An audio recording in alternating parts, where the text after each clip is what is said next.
Hello everyone! I hope you all read the case that we're studying today, which is Aceitera del Sol, which is an Argentine company that the founder is Don Luis.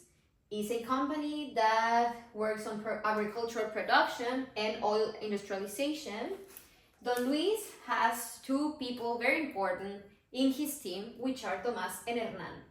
Tomás is in charge of the financial area. And well, more about Aceitera del Sol. Aceitera del Sol has three products.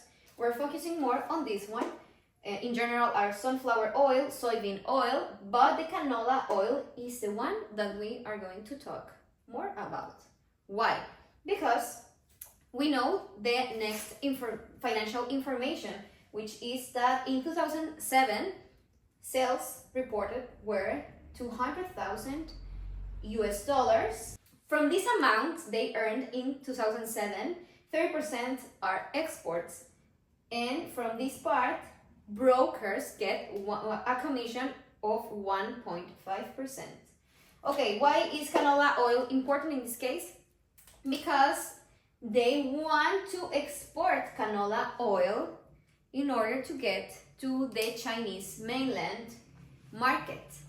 So Don Luis has a friend who is Mr. Chen. Mr. Chen and Don Luis known each other since a long time ago, and they decided that Hong Kong would be the safest place to invest and introduce the company to the Chinese mainland market.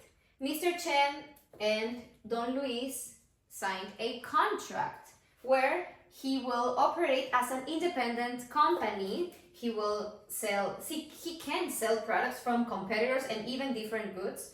And of course, one obligation he has is to present balance sheets and income statements in the US dollars on a quarterly basis.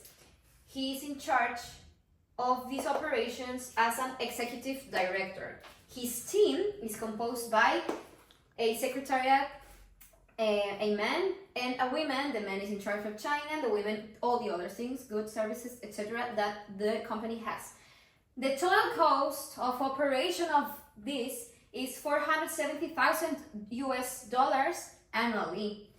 And this is very important, Mr. Chen signed a contract that says that he will receive $12,000 per month during 4 years. He will get commissions as a broker, and he also will collect 33% of net profit from representation. Okay, all this cost gives us one question, which is, what income has been the result of this operation? And the answer is, we don't know, because there are some problems identified that we are going to present. Here are the problems identified by Tomás. The first one is that he has some assumptions about, are they using the office for another personal business? Or maybe the fact that Mr. Chen gains a fixed salary does not motivate him to get more income. And number two is that objectives are simply not defined. Number three is that they have a fear that business may depend too much on the personal image of Mr. Chen's personal image.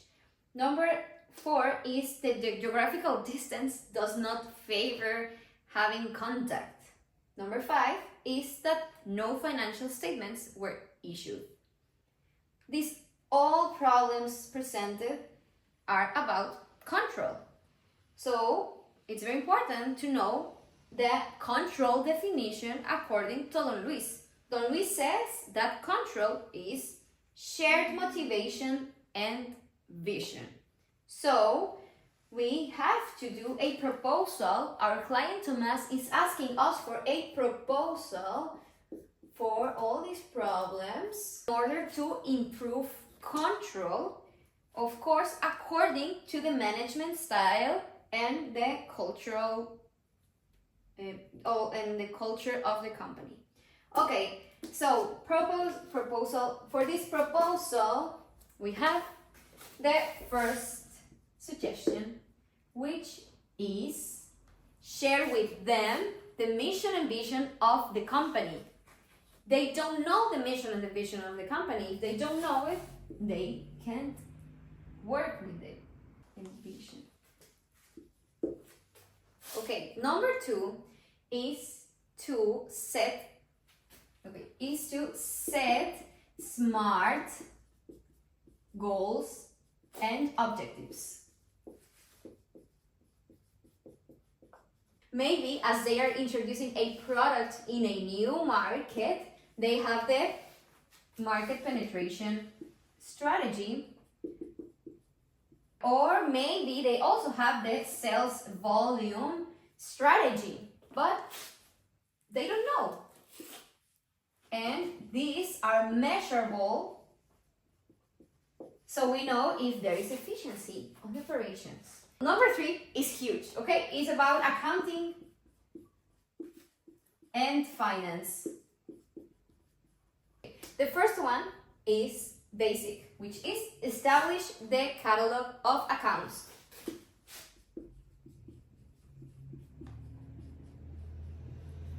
Based on the IFRS and the Argentine catalog of accounts they already have.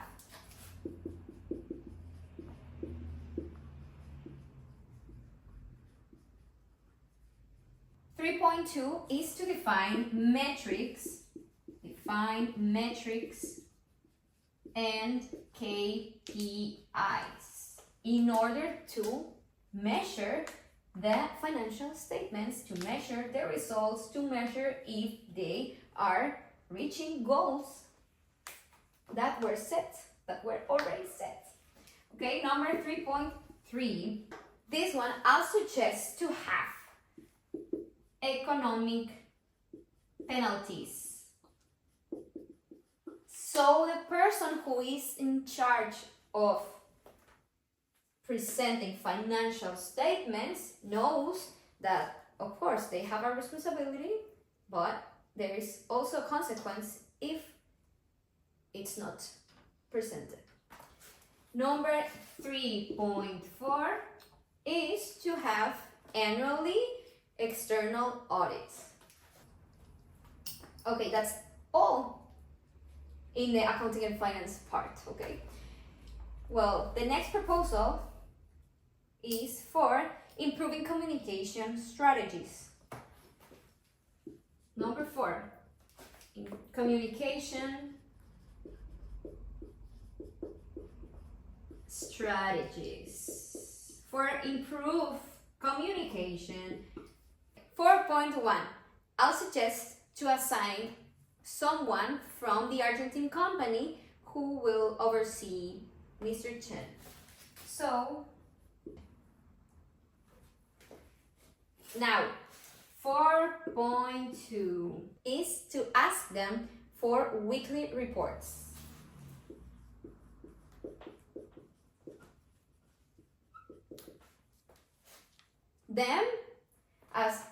I mean Mr. Chen and the 2 area managers.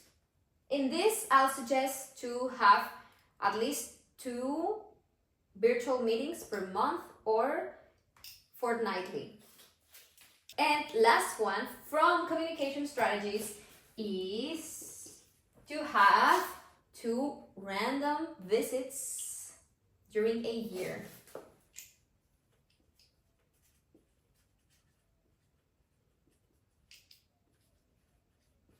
Okay, let's go to number 5. That is all legal things. That's because we have a very aggressive contract, and I'll suggest that instead of that aggressive contract, give employees commissions or bonuses based on their results.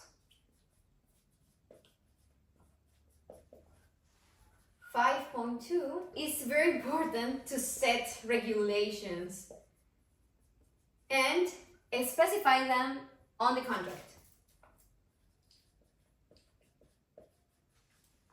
Okay. This one is in case whatever happens, Mr. Chen doesn't want to work anymore in the company, or whatever happens, is to look for some other partners or brokers.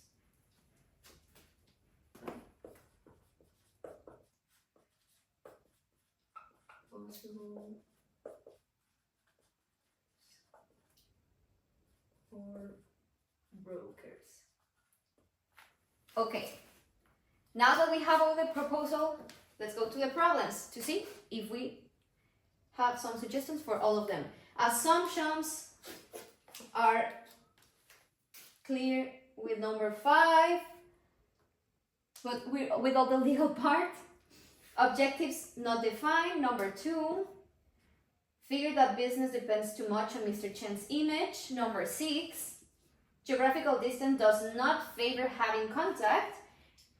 Virtual meetings, all the communication strategies, number 4. No financial statements were issued, number 3. And shared motivation and vision, number 1. So, if Aceitera del Sol follows the suggestions, I'm sure they will succeed.